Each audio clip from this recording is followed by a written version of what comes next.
موت ایک کھلا راز ہے، کھلا اس لیے کہ ہر شخص جانتا ہے کہ موت بہرحال آنی ہے، اور راز اس لیے کہ کوئی بھی نہیں جانتا ہے کہ کب اور کہاں کیسی آنی ہے۔ اپنے حصے کی غلطی کا اعتراف کر لینا کسی بھی مسئلے کا حل کی طرف پہلا کامیاب قدم ہوتا ہے۔ مت کیا کر اتنا گناہ توبہ کی آس پر، اے انسان بے اعتباری سے موت ہے، نہ جانے کب آ جائے۔ ہماری زندگی میں وہ شخص سب سے بہترین ہوتا ہے جو ہمیں اس وقت بھی سمجھتا ہے جب ہم خود بھی اپنے آپ کو سمجھ نہیں پاتے۔ جب کسی کام میں اچھے برے کی پہچان نہ رہے تو آغاز کو دیکھ کر انجام پہچان لینا چاہیے۔ زمین کے اوپر کوئی بھی عمل کرنے سے پہلے کچھ لمحے کے لیے صرف ایک بار یہ ضرور سوچے کہ ہمارا یہ عمل زمین کے نیچے ہمارے لیے کس نتیجے کا باعث بنے گا۔ ہم لوگ بھی عجیب ہے، ثواب کے خاطر مرے ہوئے انسان کو کندھا ضرور دیتے ہیں، مگر زندہ انسان کا سہارا بننے سے ہمیشہ کتراتے رہتے ہیں۔ انسان کی فطرت عجیب ہے، اسے ہمیشہ دور کی چیز لبھاتی ہے۔ نہ کوئی بدصورت ہوتا ہے نہ خوبصورت، بس جو شے پاس نہیں ہوتی وہی من کو بھاتی ہے۔ تمہارے جسم ابھی ظاہری گناہوں سے پاک نہیں ہوئے اور تم اندرونی پاکیزگی کا دعویٰ کرتے ہو۔ تم مخلوق سے درست رویے رکھتے نہیں اور خالق سے درست رویے رکھنے کا دعویٰ کرتے ہو۔ ہم جو اچھے عمل کرتے ہیں وہ روشنی میں ڈھل جاتے ہیں، پھر یہ روشنی موت کے بعد ہمارے ساتھ رہتی ہے۔ انسان کی عقل اتنی سی ہے کہ پیروں فقیروں کی دعا تو لینا پسند کرتا ہے، مگر کسی ضرورت مند کی مدد کر کے اس کی دعا لینا پسند نہیں کرتا۔ ضمیر زندہ ہو تو کسی کے آنسو پوچھنے سے بھی سکون میسر ہوتا ہے، اور اگر مردہ ہو تو عبادت بھی سکون نہیں دیتی۔ کہا جاتا ہے کہ لوگ آپ سے جھگڑا کر سکتے ہیں، آپ کے خلاف سازشیں کر سکتے ہیں، آپ کا دل دکھا سکتے ہیں، آپ کا برا چاہ سکتے ہیں، آپ سے آپ کا سب کچھ چھیننے کی کوشش کر سکتے ہیں، مگر نصیب چھین نہیں سکتے، کیونکہ نصیب تک رسانی خالق نے کسی اور کو نہیں دی۔ مایوسی کے لمحات میں رب کائنات سے مانگنے سیکھے۔ نہ جانے کون سی شہرت پر انسان کون ہے، وہ آخری وصول کا بھی محتاج ہے۔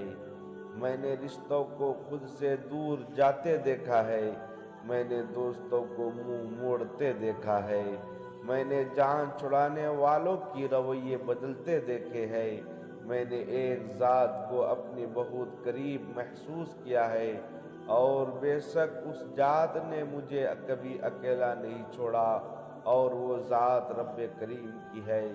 3 کام کرنے سے آپ کی عزت بڑھتی ہے۔ نمبر 1 سلام میں پہل کرنے سے، نمبر 2 کسی کو جگہ دینے سے، نمبر 3 جب بھی کسی سے ملو تو اس کو اس کے اصل نام سے پکارنا۔ پھول بادل کے گرجنے سے نہیں، بادل کے برسنے سے اگتے ہیں، لہذا اپنی آواز کی بجائے اپنی دلائل کو ہمیشہ بلند کیجیے۔ صرف خدا ہی تمہارا دل کا بوجھ ہلکا کر سکتا ہے، اس لیے خاموش رہو، خاموشی میں آپ کی بھلائی ہے۔ یاد رکھیں، مقدس اور پاک مقام میں داخل ہونے کا راستہ آپ کے اندر ہے۔ داعی کا تعلق بالوں کی سفیدی سے نہیں، عقل اور تجربے سے ہے۔ دل سیاہ ہو تو داڑھی کی سفید بالوں کی کیا وقت۔ اگر میرا علم مجھے انسان سے محبت کرنا نہیں سکھاتا تو ایک جاہل مجھ سے 1000 درجے بہتر ہے۔ خدا تک پہنچنے کے بہت سارے راستے ہیں، لیکن میں نے خدا کا پسندیدہ ترین راستہ مخلوق سے محبت کو چنا ہے۔ بیدار کر دینے والا غافل کر دینے والی خوشی سے ہزار درجے بہتر ہے۔ کسی نے مولانا جلال الدین رومی سے پوچھا کہ دنیا کیا ہے؟ فرمایا ہر وہ چیز دنیا ہے جو تمہیں اللہ سے دور کر دے۔ اگر تم عظمت کی بلندیوں کو چھونا چاہتے ہو تو اپنے دل میں انسانیت کے لیے نفرت کی بجائے محبت آباد کرو۔ جب انسان کی آنکھوں سے آنسو بہتے ہیں تو اس پر رب کی رحمت برستی ہے۔ خاموشی سمندر ہے اور گفتگو نہر کی طرح ہے۔ تجھے سمندر تلاش کر رہا ہے، تو نہر کی تلاش نہ کر۔ تمہاری روح کے لیے اس سے بڑھ کر کوئی مریض نہیں کہ تم خود کو کامل سمجھنے لگو۔